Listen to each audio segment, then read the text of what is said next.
सुधाकर सिंह अगर जो कहा था कि हम चोरों के सरदार हैं, आप इसकी समीक्षा करिए, सुधार करिए, तो चोरों की सरदार जो इस बेचारे ने चोर को चिन्हित कर रहा था उसी को हटा दिए। बाहर तो सही बता दिए ना कि कोई मठ मंदिर में पूजा करने नहीं आए हैं, उनको बेचारे को लाया था क्या क्या आश्वासन देकर।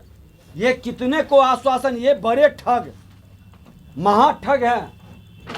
तेजस्वी जी को मुख्यमंत्री बनाने का वादा करके सपना दिखा के लाए, उपेंद्र कुशवाहा को क्या कह करके लाए और किसको किसको कौन सा वादा किए हैं।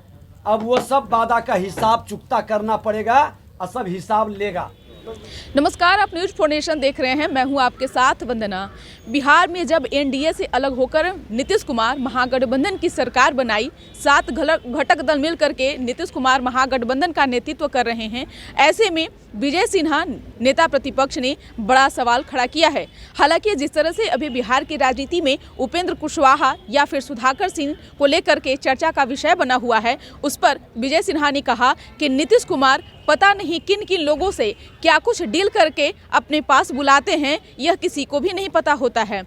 अगर हम बात कर लें तेजस्वी यादव की ही, तो जिस तरह से वो डिप्टी सीएम आज बनकर बिहार में चल रहे हैं, कभी वो ख्वाब मुख्यमंत्री का देखे थे।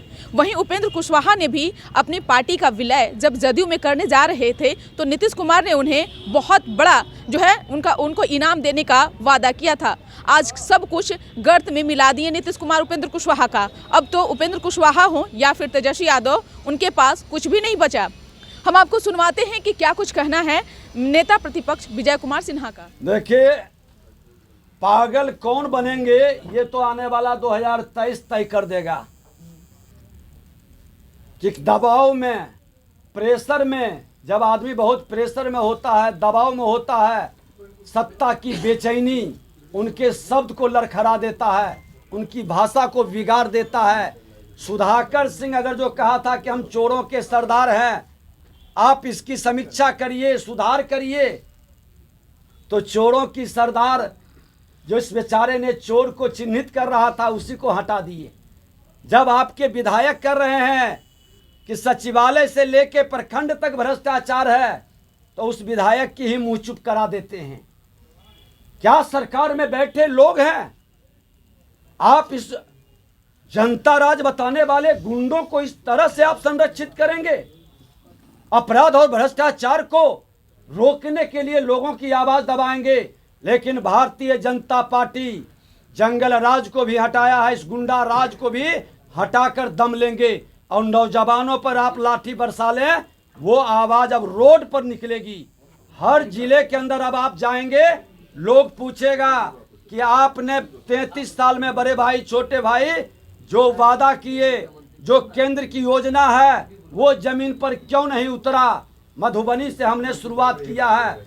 हमारा विधायक, हमारा विधान पार्षद, हमारे संगठन के लोग जो राज्य के बिहार के हितैषी हैं, सामाजिक कार्यकर्ता है, आपके यात्रा के एक दिन पहले वहां के विकास में आपके किए हुए वादा को याद दिलाएंगे और केंद्र सरकार की योजनाओं को जमीन पर नहीं उतर रहा है और भ्रष्टाचार बढ़ रहा है, उसका भी झांकी आपको दिखाएंगे। अब शुरुआत करेंगे। देखिए, दिवाकर सिंह का एक बयान तो सच है। इनका सुधाकर सिंह पूर्व कृषि मंत्री का बयान, उन्होंने कहा था कि घोर भ्रष्टाचार है और ये भ्रष्टाचार रोकने में मुख्यमंत्री विफल है। जब सदन के अंदर हमने 1000 करोड़ से ज्यादा MKCL के मामला को सदन पटल पर लाना चाहे, उसने रोक दिया, सदन पटल पर आने नहीं दिया। हमने जब विधानसभा अध्यक्ष को इस बार के सेशन में पशुपालन घोटाला से भी बड़ा घोटाला है, स्किल्ड का डेवलपमेंट का मामला क्यों नहीं आने दिया। भ्रष्टाचार चरम पर है और मुख्यमंत्री जी सफेद पोश बन के मत रहिए। अगर जो आप भ्रष्टाचार में जीरो टॉलरेंस लागू करना चाहते हैं, तो जो भी क्वेश्चन भ्रष्टाचार पर उठाता है, ब्लॉक से सचिवालय तक, मंत्रालय तक जांच कराइए। ये लोग भ्रष्टाचार के गोद में पले और बढ़े हैं और भ्रष्टाचार के गोद में पलने बढ़ने वाले लोग को जब भी सुशासन और भ्रष्टाचार मुक्त भारत का, जाति विहीन समाज बनाने की बात का याद दिलाया जाएगा, तो ये लोग कहेंगे भाजपा के हैं। सभी लोग सुशासन, भ्रष्टाचार मुक्त भारत और जाति विहीन समाज, जो गांधी जी का, लोहिया जी का, जयप्रकाश जी का, पंडित दीनदयाल उपाध्याय का नारा था कि जाति विहीन समाज और भ्रष्टाचार मुक्त भारत, ये भाजपा का नीति। महाराज जी तो सही बता दिए ना कि कोई मठ मंदिर में पूजा करने नहीं आए हैं। उनको बेचारे को लाया था क्या क्या आश्वासन देकर। ये कितने को आश्वासन, ये बड़े ठग, महाठग हैं।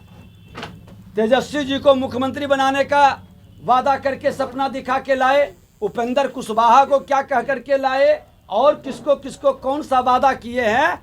अब वो सब वादा का हिसाब चुकता करना पड़ेगा और सब हिसाब लेगा। अगर जो दोनों दल कर रहा है तो ये खुशी की बात है कि भारतीय संस्कृति को ये लोग सम्मान करने का मन के अंदर भाव तो जगा है। सिर्फ रोजा तोड़वाने में ये इंटरेस्ट अब नहीं, अब थोड़ा भारतीय संस्कृति की ओर झुके हैं। ये तो मकर संक्रांति का शुभारंभ तो हमने ही विधानसभा के अंदर किया था, और परसों 13 तारीख को सभी आप लोगों को हम लोग भी आमंत्रित अपने आवास पर करेंगे। तो सुना आपने कि क्या कुछ कहा है। आपको बता दें कि जिस तरह से बिहार की राजनीति में सुधाकर सिंह, जगदानंद सिंह, उपेंद्र कुशवाहा लगातार सुर्खियों में हैं, ऐसे में विजय सिन्हा ने कहा कि जिस तरह से मुख्यमंत्री की कुर्सी पर नीतीश कुमार खुद चिपके हुए हैं, तो तेजस्वी यादव को वो कब मौका देंगे। यही नहीं, उपेंद्र कुशवाहा को भी लेकर उन्होंने कहा कि उपेंद्र कुशवाहा भी बहुत ही शिद्दत से और आशा उम्मीद लगा करके नीतीश कुमार के साथ सटे थे, लेकिन उपेंद्र कुशवाहा को भी उन्होंने टाटा बाय बाय कर दिया। देखने वाली विषय होगी कि बिहार की राजनीति में इन दिनों गहमा गहमी चल रहा है, आगे कहां तक होता है राजनीति। इस तरह बस इतना ही। बने रहिए न्यूज़ 4 नेशन के साथ। अब तक के हमारे चैनल को सब्सक्राइब नहीं किया तो कर लीजिए। धन्यवाद।